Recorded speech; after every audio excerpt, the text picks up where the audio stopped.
What's going on, everybody? Mortem here, this time bringing you my review after 100% for Dragon's Dogma. This was actually highly requested by viewers as a game that they thought I would enjoy, so here we are checking it out. Now, to give my usual intro, I review games after 100% all the time, mostly to give me some credibility and set me apart from other YouTubers. My Steam profile is public. You can find a link to it down in the description below. And if you're new to the channel, if you go to my channel page, first video you're going to see is a video explaining everything I cover in these reviews. Beyond that, I will be attempting to avoid as many spoilers as possible, but depending on what you view as a spoiler, you might find something in the footage here or there, but that would be about it. That said, Dragon's Dogma was initially released in 2012 on consoles specifically, and it is a third-person action game that honestly takes elements from a lot of other games, but I think of it mostly as Dark Souls meets Dragon Age. In 2013, the game actually received an expansion of sorts called Dark Arisen, which added the Bitterblack Isle area of the game, and then in 2016, it received a port onto PC. Now, before we jump into this completely, my broad takeaway from Dragon's Dogma is that it's a game that is clunky in some areas while simultaneously having some really cool, unique systems that I haven't really seen used elsewhere, which overall makes for an interesting game. But first up, let's talk about a story overview, the plot setup, if you will. Now, in the game, we play as an Arisen. This is basically someone who faces the dragon. The dragon, as you might imagine, is a big evil dragon that is known to lay waste to the land. Somebody who fights the dragon becomes the Arisen, and it's made clear to you at the beginning of the game that this happens in a sort of cycle. But the main goal of the game is to, of course, track down this dragon, as in the process of making you Arisen, basically, it rips your heart out of your chest and you'd like it back. And then as the game unfolds, we learn more about the cycle that is happening in the background, as well as what it means to be Arisen. And broadly speaking, I think the best way to describe the story of Dragon's Dogma is a great story terribly told. Because the story itself gets very interesting, especially towards the end. I like a lot of the themes, I like a lot of the lore, but the game itself takes way too long to get there. A lot of this game, you're just running around doing errands for people that don't really make a lot of sense. It's all very disjointed, and then all of it finally comes together at the end. And once you have all the pieces, it's like, oh, this is a pretty cool story. But getting to that point, story-wise,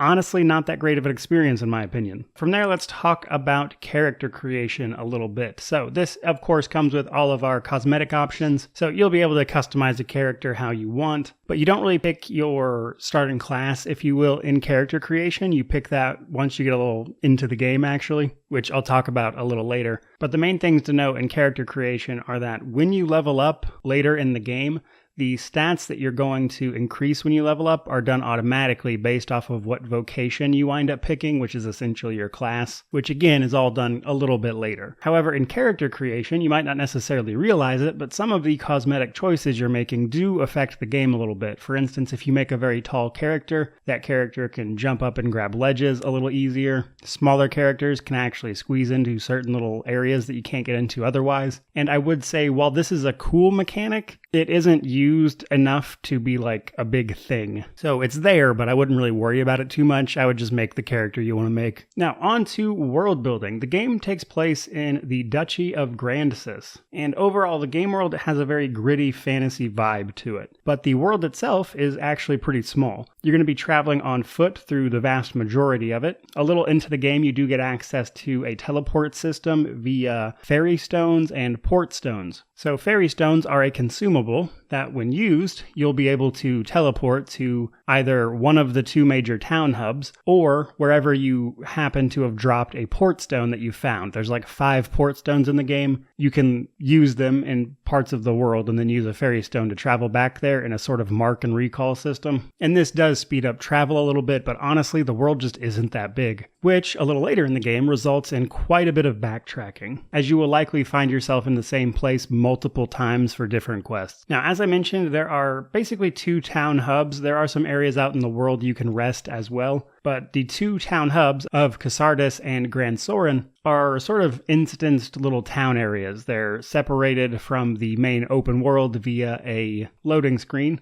And in these little town hubs, you'll usually find a notice board, and it is where you will collect most of your side quests. There's a lot of story stuff that happens here, as you might imagine. It's where all your major vendors are, the standard stuff, really. Now, outside in the open world, it is of course filled with dangerous enemies, and a great number of very large monsters. Now, when it comes to this, I think it's easier to divide up the monsters into two categories, basically. Small and large. Small enemies are basically the same way you'd fight anything in any game. It is a hack and slash fest. You get some skills we'll talk about in the combat section, but the large enemies are much more interesting, frankly. The game involves climbing up them, hitting their weak points, and is pretty neat, but that's what you can expect to find as you traverse the game world. Now, outside of the main quest, we have side quests and notice boards. Side quests are more interesting quests. They're usually a bit more involved, whereas the notice board quests are usually either escort someone to a place or they are kill this many enemies. Now, they are all set, like there's a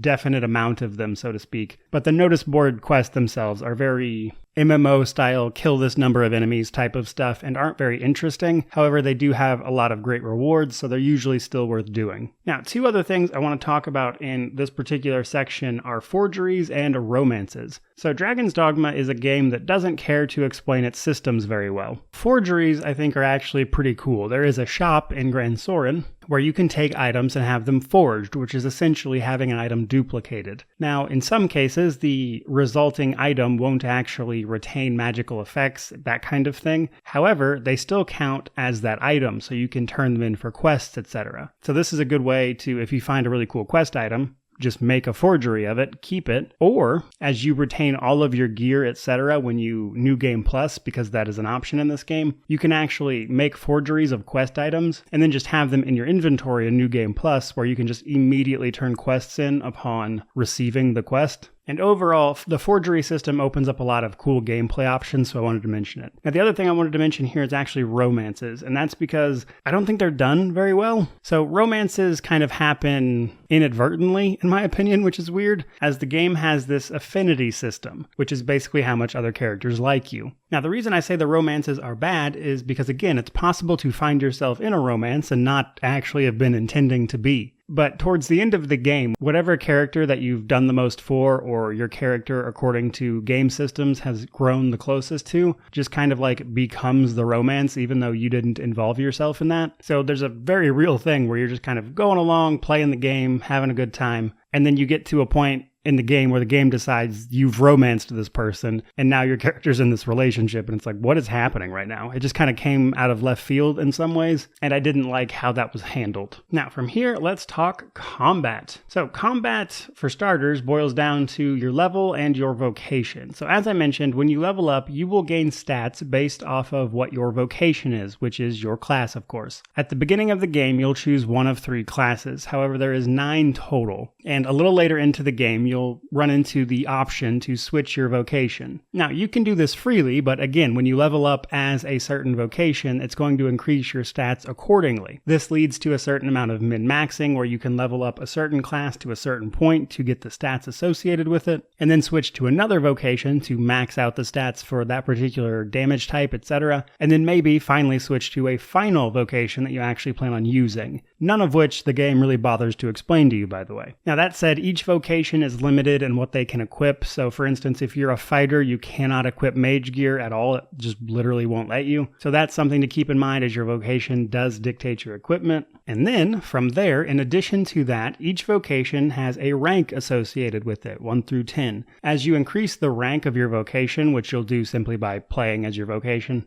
the rank ups will give you access to a different number of skills and augments for your character. The same NPC that can change your vocation can also teach you new skills, as well as a few other NPCs throughout the world. And these skills will give you access to abilities, etc. to use as your class, which will just open up gameplay options for you and just make the combat even more interesting than it already is. Now, beyond those building blocks of your character, now we have to deal with enemies. Small enemies, again, not really much to them. You fight them like you'd fight anything else. The large enemies, though, the boss enemies, the ones with multiple health bars, that's where things get interesting. Because some of these enemies actually don't really take any damage from certain attacks unless you hit them in their weak point. So for a Cyclops, this is like scaling up them and hitting them in their eye. You can scale large enemies and pick up just about anything by grappling it, which for PC is the F button. And this will use your stamina to effectively scale an enemy or hold on to it, and you can reach an enemy's weak point this way and damage it. And eventually this will usually stun an enemy in some way, causing it to take an extreme amount of damage, as it will leave its weak point open. And there's a lot of interplay in between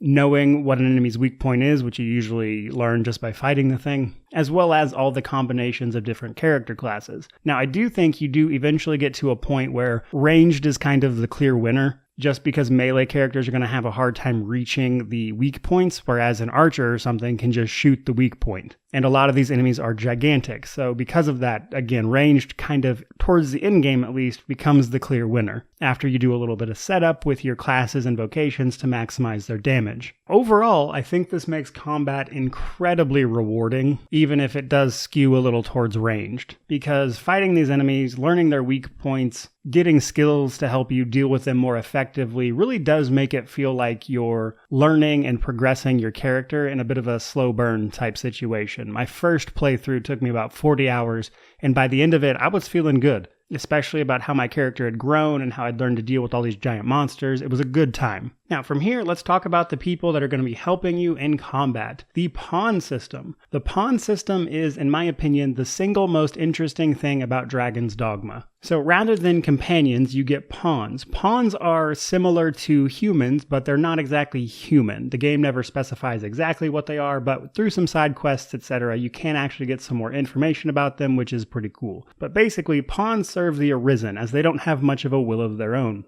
They seem to come from a different dimension. As I mentioned, they're not entirely human, and they follow around and do the bidding of Arisen. Now, what makes these pawns so cool is that for starters, you get your main pawn. This is like the main companion that you yourself make. And from there, you can take on 2 more pawns, but these are either randomly generated by the game or potentially another character's main pawn. Now, the reason you would want to play in online mode and take another character's pawn with you is because depending on the quests that were completed with that pawn in tow, that pawn can actually learn solutions to the quest, which means as you're going about it, the pawn might just be like, hey, we should go talk to this person. In addition to that, which is already pretty cool, they even took it one step farther. Depending on how you're engaging in combat, the pawns will actually kind of pick up and learn from you in that regard, and eventually they'll start following your lead and be doing the things that you're doing. And overall, I can't say that I've ever seen a system quite like that, and I think it's really cool, and I'm very surprised I haven't seen it in other games since, because the pawn system is, again, very, very cool. And much like your own character, you can switch around your main pawn's vocation, skills, equipment. It's basically just a second character you get to play as, which is pretty cool. Now, from here, let's talk about the DLC area a little bit. This was added with the Dark Arisen update back in 2013, and just comes bundled in with the base game for PC, etc. Now, the main thing here is Bitterblack Isle. This is an end-game area with its own little story and exclusive loot to the DLC, which is the best stuff you can get. Now, overall, it's basically just a challenging dungeon crawl, which by itself is pretty cool. It gives you a reason to play the end-game a little bit, make use of your powerhouse of a character likely at this point. However, in addition to being much more difficult than the rest of the game, Bitterblack Isle actually also expands the story a little bit of the main game and kind of touches on some themes that we don't see in the main game, which as a decision I thought was a little unfortunate because you've essentially hidden part of the story behind this much harder DLC, which, judging by Steam achievements, a lot of people just aren't seeing, frankly. I imagine they can just look it up, but most people don't really mess around with Bitterblack Isle too much, at least on Steam. But beyond that, the Isle serves as a way to engage in tougher combat encounters and really engage with the combat system, which is very clearly a key component of this game. Now, from there, let's talk positives, negatives, and wrap this thing up. So, in terms of positives, combat and the pawn system. Combat is very well done, and it's clunky in places. There are times where it feels a little janky, but the core concepts was really cool. I love grappling onto enemies, finding their weak points, just learning about the enemies, and the next time you encounter one, the fight is easier because you know what you're doing. A lot of the boss fights are truly epic in scale, which makes you feel really awesome. And then the pawn system, again, what a great system. I'm very surprised we have not seen more of this in other games, because what a fantastic concept that someone should absolutely do more with. But as I mentioned, we do have a few negatives. For starters, the menus of this game are god-awful. Now, if the game ported straight to PC when it released immediately, I might have forgiven this a little bit, but this got a PC port in 2016, and the controls are terrible. For instance, as an example, you cannot equip things from the inventory menu. You have to go to the equipment menu. So while you can open your inventory by pressing I, as would make sense, in order to equip something, you have to go to the equipment menu, which you get to by pressing escape, which is strangely enough where your map and journal also are, but then you can go to the equipment menu and actually equip your items. So to call the menus unintuitive would be putting it nicely. For instance, you might completely overlook the crafting system, which does exist and isn't explained at all really. Or as I mentioned, the affinity system, there's just a lot of stuff that isn't told to you very well, which in and of itself would be okay, but then you have these janky menus behind it as well, and it just becomes a bit of a mess. The other big negative for me was the backtracking. As I mentioned, the actual world is quite small. Bitterblack Isle and a late game area are actually not exactly procedurally generated, but they have some changes to them that happen every time you enter, which makes them a little more interesting. Overall, I think that's cool, but while the game world will repopulate and randomize items and stuff for you as you come back, you're going to be backtracking to the same areas very often, and it gets a little repetitive. So all of that said, what is my conclusion for this game? Well, right now, the game is on sale for $9 through May 11th, but normally the game is $30. For a $30 game, you can easily get probably 100 hours out of this. The combat system is very interesting, and for most people, I would say run through the main story and call it a day. It's hard to recommend Bitterblack Isle just because, again, much harder in difficulty, and I don't think a lot of people are going to enjoy it. But I think play through the main game is very rewarding and can be a lot of fun, especially when the story all comes together. Now, this is a game that screams for a sequel, which, according to rumors, has been in development, but was apparently supposed to release in April, and obviously that hasn't happened. So we'll kind of see what happens there, but there are very much so heavy rumors that imply a sequel is in development, which truthfully would be great. Dragon's Dogma needs a sequel. They had so many great ideas, and if they fleshed out some of the problem areas from this first game, I think they would have a truly amazing title on their hands with Dragon's Dogma 2. But there you go, everyone. Hope you enjoyed the video. Thank you to the audience members who suggested this as a game. I had a blast with it. If you enjoyed the video, by all means, like, comment, subscribe, all that YouTube jazz. But regardless of any of that, truly just thank all of you for watching. May you wander in wisdom and have an amazing day.